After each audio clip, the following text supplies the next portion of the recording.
Cool. So this Sunday, obviously, it's Arsenal vs City. It's the back end of the season. Yes. It's obviously coming up to title deciders. We just had Liverpool City not too long ago before international break.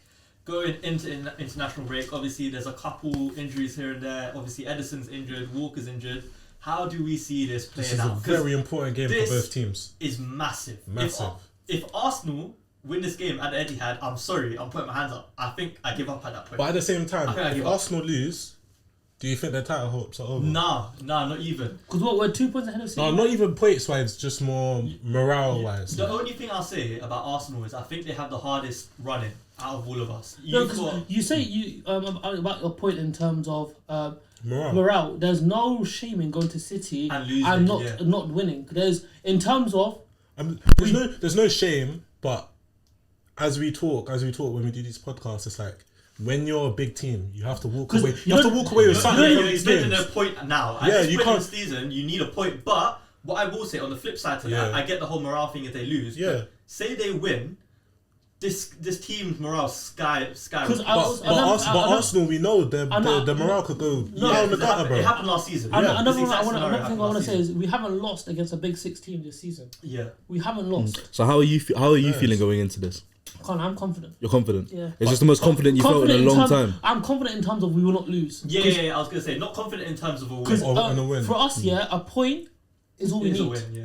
And mind you, if City don't win this game, it looks really ropey for them. I don't think so. They need it. The only thing about City is that, we'll talk about this when we talk about the running more, is that City, I have no problems with them going further in the running. Whereas Arsenal, I think you still got Tottenham to play now. Yeah. You still got Chelsea to play.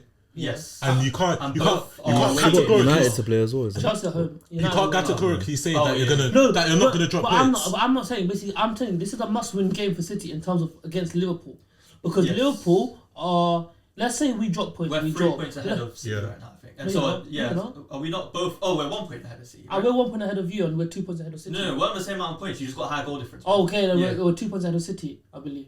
Okay, it's either 1 or 2. What I'm trying to say is the reason why it's a must-win for City is because if they lose this game, Liverpool win again on the weekend. Firstly, they lose. 1 point. You're all on the same games.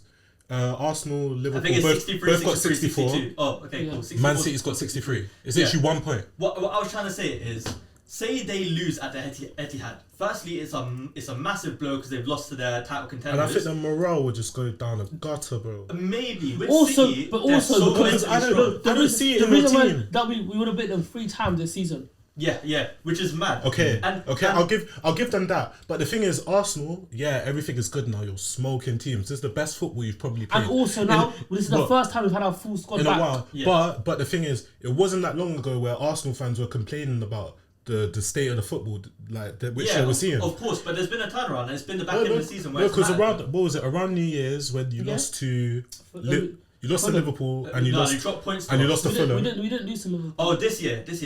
No, it wasn't in the FA Cup. In the FA Cup. That was a lot. Horrible. Yeah, it was horrible. Yeah. And that's the thing is like, do you see yourselves going through blissfully, like calm until the end of the season? I think regardless of the result today. No, I think our blip was in December. You think that's the blip? Around December. But what I will say I don't think so. A lot of their blip came opinion. from cup games as well, though, and notoriously they're just not great.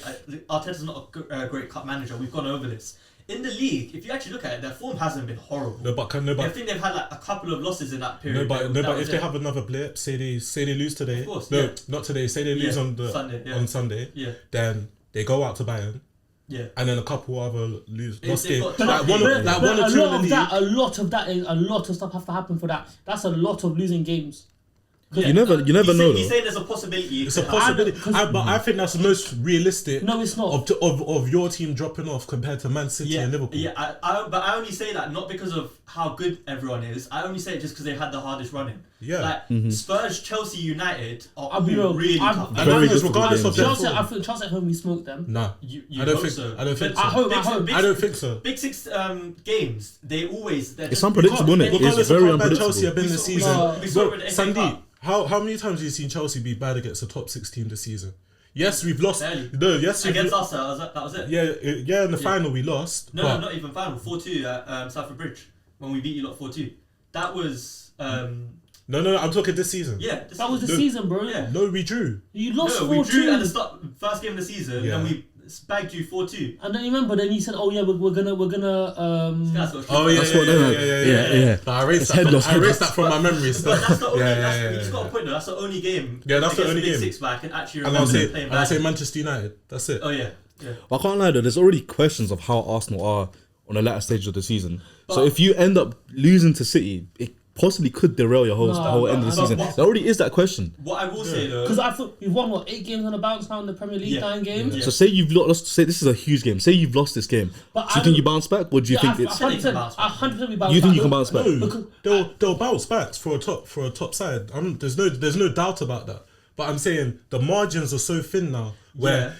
A draw against Chelsea, a draw against Tottenham. Now you're going to be looking the margin between you and Liverpool is going to be like 4 points? But you can say about everyone out of the top 3. You can say about all 3 of us. No, but I believe Arsenal are most likely to do that. That has no relevance because if you look at what against the team that we're going to verse, in terms of Chelsea at home, we beat them last season at home. We smoked them at home last season. I think we'll do alright.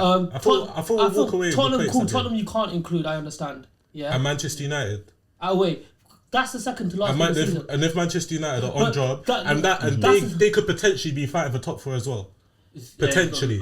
I think honestly, I think Arsenal's got a really hard. Do you understand what I'm trying to say? It's not. What I will say, Oh, carry on, sorry. Yeah, like what I'm trying to say is not. It's not that crazy. Everyone's still got Tottenham to play. Everyone's still got Villa to play. Yeah.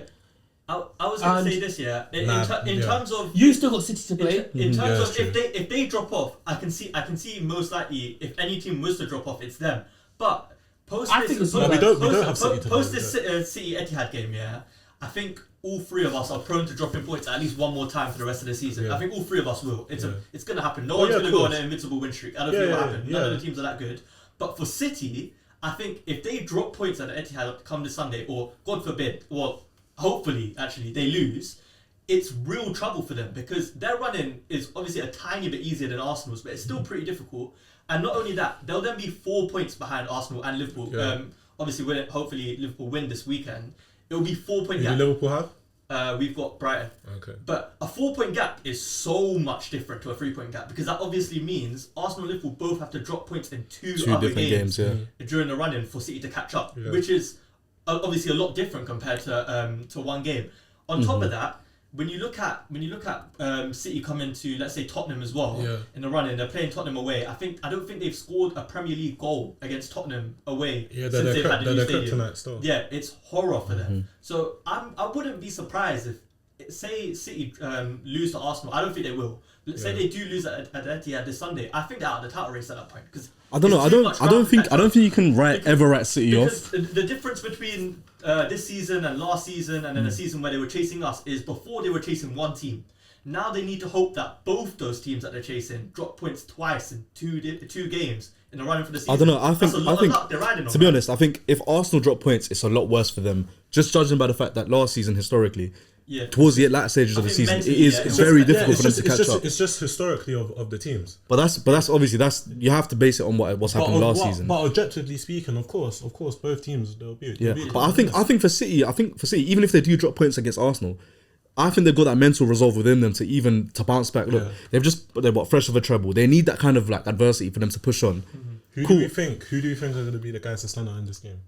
In this game, I think it's down to the creative players. I was going to say Martin Odegaard. Yeah, Odegaard and Foden, I think, stand out. If you say Martinelli, give me a Martinelli masterclass. We don't see Martinelli masterclasses much anymore. Yeah, we don't. No, bro, he's been injured for like 2-3 weeks. Yeah, but even when he wasn't injured, he wasn't firing that much. In the Prem, in the Champions League, it was a bit different. But in the league, he's been a bit quiet this season. I just love that guy. Yeah, I know you love him, but for me, it's the same sort of guys for Arsenal. I'll be honest. And now Kyle Walker's not there. Yeah, boy. Yeah. You see this guy? Could be, who are they even going to play there? Rico Lewis or Kanji. Not Maybe one Akanji. The only reason Kyle Walker was there is for the pace. Martinelli is smoking guys. But you know City though, they're going to plug someone in there and they're going to work just as efficiently. I was going to say, I think you would have been better with Walker playing against you, I think Walker recently hasn't been on top form. Bro. Obviously, big games it can change, but I think you attack Walker enough And like there's certain times where Walker looks a lot more defensively unaware compared to the rest of the back line. But he's always there to cover up. He's always there to recover. But for me, I don't think it'll be that much of a difference though, because these type of games, like the game against you lot, these games are so controlled. They're so tactically astute. Yeah, they're so systematic. Where it's like you're not really gonna see the weaknesses of guys, whether it's a Kanji or Walker, you're not going to see it like that. For the system players, for the star players, it's different though. Because for instance, let's say they had Saka out for whatever reason, then obviously it's a massive change. I mean defensively. You say that, but a lot at that game at the Emirates, we beat them 1-0. We didn't have no Saka, no Partey. No. Yeah, but respectfully, you won from a deflected goal, right? Yes. No, but we smoked them all game. Yeah, you smoked them all game. No, but the game was way more controlled. I believe they had one shot on target all game. Yeah, I remember because Haaland got locked in at the start of the season, and we didn't even have half our strongest team now. Yeah. Now we've got our strongest 11, the strongest bench I think we can have possibly in case Timber's back, bro. We are flying now. And I'll be honest. Everybody's fit. Everyone is fit. Every single player. Everyone back now. Jesus as well. Jesus is back. Is Trossard? He's still. I believe Trossard is back. Do you know what? I think I want to say Smith Rowe's back. Timber's back. Smith Rowe won't smell minutes. Yeah, Smith Rowe. It's good to mention. No, you rate Smith Rowe, innit? You rate him a lot. I love Smith Rowe as well. He is quality. He is such a quality player. Tomiyasu's back. Zinchenko's there. Tomiyasu's a big one. And you know Ben White's going to be nice and fresh. Ben White's there. Right, bro. We got our full... Bro, so even if... Do you think... Sorry, I was going to say, do you think... So, as you said about the bench, do you think the players off the bench are going to be key to this game? 100% they will. I would say, I want to point out Trossard. I want to say, as of recently, Trossard has been cooking so well. He's so good. Like he's the threat within the box is outrageous. After Odegaard and Saka, he's probably your best. And to be honest, in my opinion, technically he's our best, second best player in our squad. I think he's so good behind Odegaard. But in terms of Arsenal, like what our key players, he's top. I wish you started him way often. Do you know what? I think that complements their team way more. No, but I think his opinion on him would be so different. The only difference if he had the opportunity, if they start Havertz up front, then start Trossard. Yeah, cool. But if you got Jesus starting a striker, you play Martinelli. Let me ask you this. Just look at our team. We can have Havertz. We can have Havertz in centre back. We can have Havertz. You're complaining about this, man. No, you literally were. Let me ask you this. Okay, Havertz has been playing well recently. Man, like King Kai and all of that crap, innit? For Germany as well. Yeah. Do you still want him in the team? Do you start him? Yeah, do you start him? This game? Yeah, bro. I think you would start him. Start striker, yeah. Start a striker. I agree, you know. And then what's the three? Jorginho, Rice, and Odegaard. You can't. In terms of I agree with that. In terms of what we need from City, in terms of controlling the ball, you would want Jorginho in there. And also, I love the way that Rice has been playing higher up now. Same. And I know this guy's got the engine to come back. Got the flexibility. It's his flexibility. And as we've seen, it's not as difficult as it was previous seasons to win a midfield battle against City anymore. You know. Bro, because I honestly think this season. I honestly think Rodri's whole task is going to be to try and make that right. Exactly. And now he's going to have Odegaard as well. It's going to be a long day. If they find that little pockets of space. Yeah. And the thing is, I think this might be a mad shot, but I think regardless of De Bruyne, I think it's easy. I think it's way easier to do it this season. Yeah. Whether he plays or not, I think it's easy to control Man City's midfield. Regardless if he plays or not. I'll be honest. I know De Bruyne, like stats wise, has been really hot since he's come back. Not really though. No, stats wise he has, but not really. But in terms of actual form, I don't think he's been that great since he's come back. You know, like it's been a bit underwhelming. But to be fair, he hasn't been playing obviously full minutes. Many minutes, but I still think like if you want a number 10 to start there, besides the Arsenal game, because we all know De Bruyne against Arsenal was a different demon. Mm-hmm. But in general, going forward with the season, I wouldn't be surprised if they just continue playing Foden there, you know, and maybe slot De Bruyne on the right instead. Because honestly, I think in that number 10 role, he hasn't been moving that much, to be honest. But going into this game, I'll be honest, I have Arsenal as the favourites. I think this. No, we're still underdogs. No, you want to be the underdogs. No, we are. You want to be the underdogs. We are underdogs. I think they are. I think you would be underdogs. We are underdogs. Everyone's technically the underdogs going to the Etihad, mm-hmm. but like based on form and based on what I've seen, it should be a wash. It should be a wash. But then that's in world football. We should beat anyone in world football based on form. Yeah. No, but you should though. In terms of how we're playing, we're the best football team in the world right now. I just want to put that out. Do you think Arsenal going to approach this game a bit more aggressively? You know how against Liverpool they were a bit more. Do you think they'll sit down a bit more and just try? I feel like we're gonna do what we've been doing recently, is where we're gonna fill the game out a lot more. So do you think you want to control the game a lot more than City, or do you want to? I don't want to control. I want to hit them on attack. You want to hit them on attack. I was gonna say the way to break City is just counter attack. I don't think that'll happen. It won't happen. Another reason why I don't want to control is because I want to let them control. Number one, because they're not gonna have Edison. That outlet of him. Exactly. No, but to be honest, I'd say he's really good. He's a good shot stopper in terms of his kicking out ability. No, his kicking out ability is very good. No, but Edison's got that match winner ball in him. What I would say though, which Ortega I don't believe has. When Edison came off against us injured, they actually looked a lot more controlled against us. It looked less likely for us to score, and the whole back line looked a lot more mature. It's Anfield, though. It's a smaller pitch. Agreed. But also, I think Edison was, for once, I feel like it was just a one-off game, but he looked a lot really uncomfortable. Like, our penalty came from the whole back line being a shambles, and it was the same sort of deal the whole game as well. But that's not to say Edison's worse on the ball, obviously, because that's stupid. It's a miss. It's definitely a miss. But it's a factor because the shots, I think shot stopping wise, Ortega might even be like on par with Edison.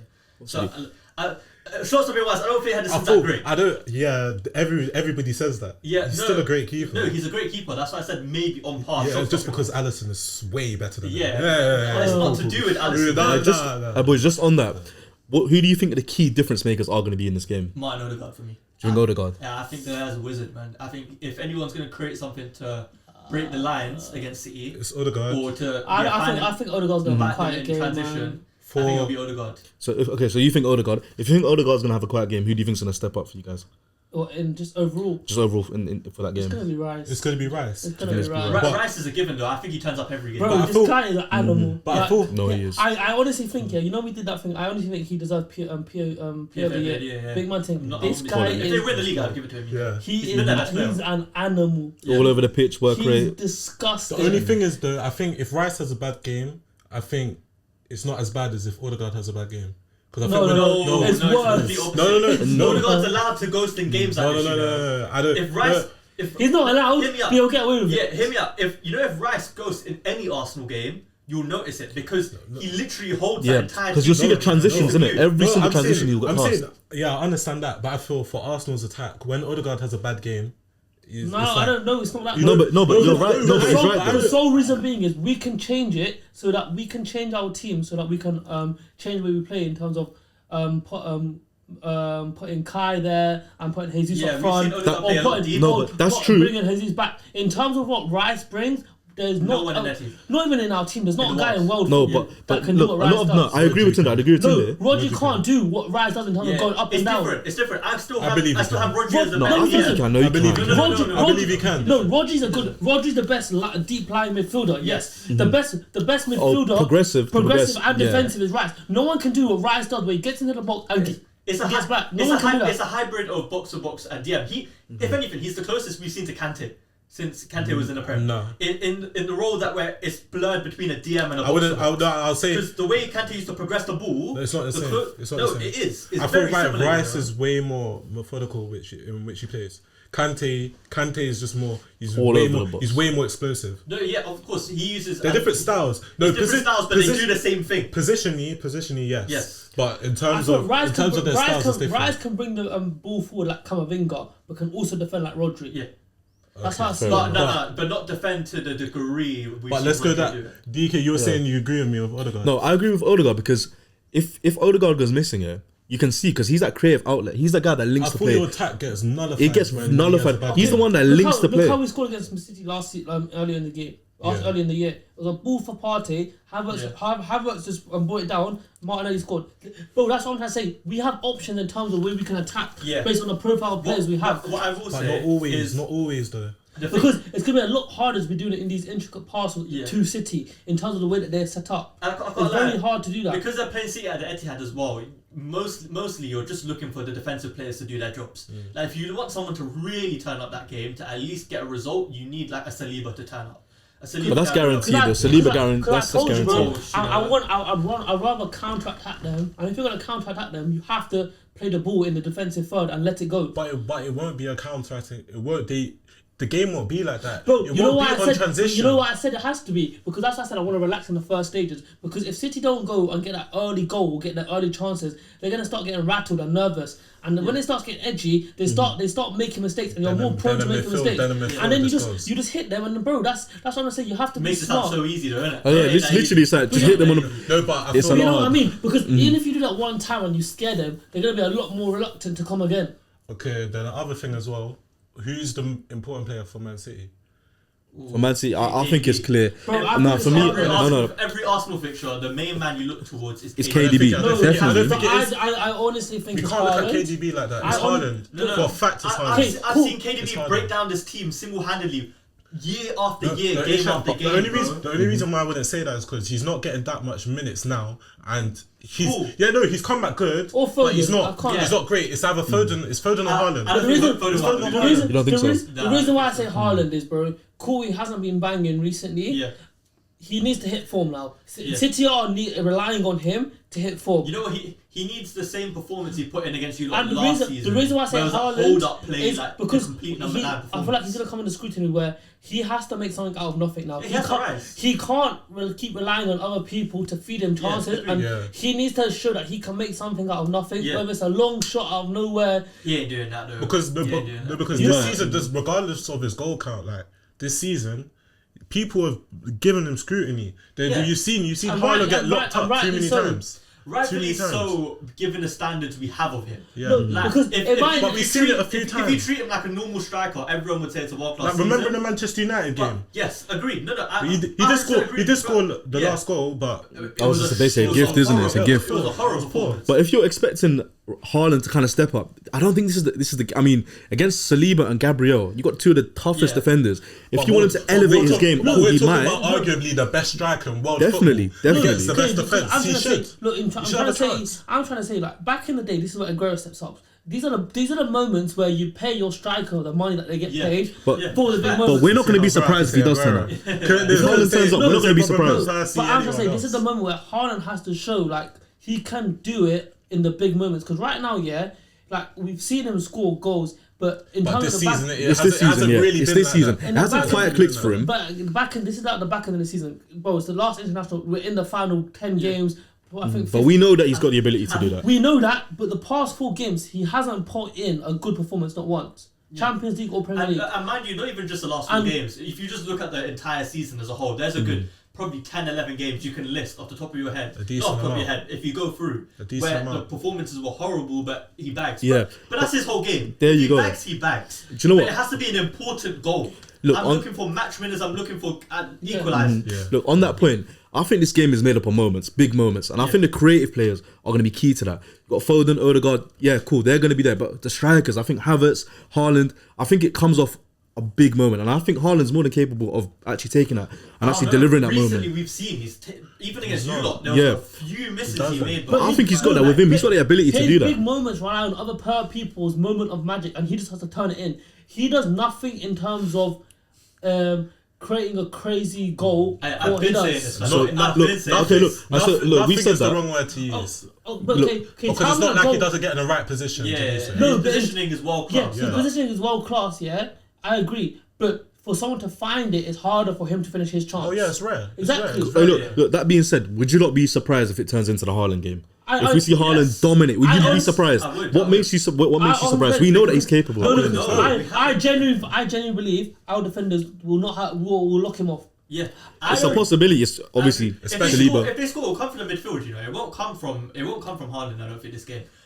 Just quickly, especially if Jorginho and Rice are playing as well. I think there's more chance of us drawing 0-0 than Haaland having an amazing game. Yeah, that's true. Well, those are also really weird to compare. And the figures, when I mean amazing game, like him scored more than 1 goal. Yeah. Also, there's other players in that team that aren't really doing too well. Like look, Grealish and Doku on the wing as well. Yeah. Grealish is injured. No, but this season, whoever plays, who's going to play on the left for them? Yeah, we Doku. Alvarez maybe. Maybe. I think just what I want to just give. It's horror. I just want to give a bit just to talk about Foden quickly. I don't think we've spoken about how good he's been this season. Amazing. And we will not be surprised if he's the guy that takes out of that little scruff and it takes him a game by the sucker of the neck. I will. I think he's been amazing. I just don't think this is his sort of game. Yeah.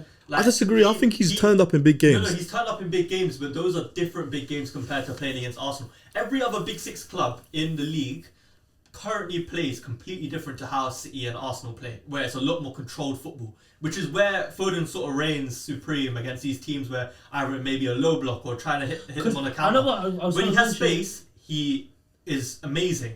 But against a team like Arsenal where the midfield will be congested, we're gonna defensively frustrate them. Rice, Jorginho, I don't think Foden will be able to flourish as much as he normally is. Not to say he's not an amazing player, I just don't see. I agree, but I just want to say that look how many different tools City have to attack. They've got De Bruyne, Haaland, Foden. Yeah, I think it might be.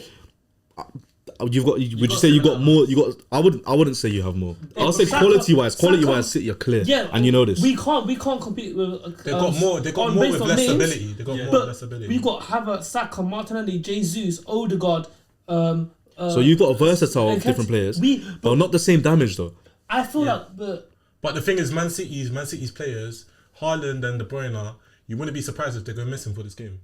I'll be surprised. I wouldn't. I would be surprised. I would be surprised if De Bruyne goes missing. I'll be surprised if they could play well, but if they don't walk with any goals or assists, I personally, I wouldn't be for surprised. A big game like this. I don't think we've seen. Okay, so what's your score predictions looking like? Yeah, let's wrap this up. I'm looking at 2-1 Arsenal win. I'm saying 1-0 Arsenal.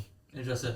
I'm going for a 1-1 Arsenal. I'm going to go 2-0 Man City. 1-1 Arsenal. That's a crazy result. That's crazy. Can't lie. If it's a 1-1, it's you lot's win at that point anyways. No, I think I'll go 2-0 City. I'm backing City. I think Arsenal are currently the best. With that on your chest, what a disgrace of a human. I know. Say that again. It's with a heavy heart to say it. No. Do you know what? I don't even know. No. Rub that from the record. Repeat it. No. Who's saying in the camera? Who's saying this, bro? Someone's saying this. I think Arsenal's the best team in the world, but the best team in the world means you pretty much nick a draw at the Etihad.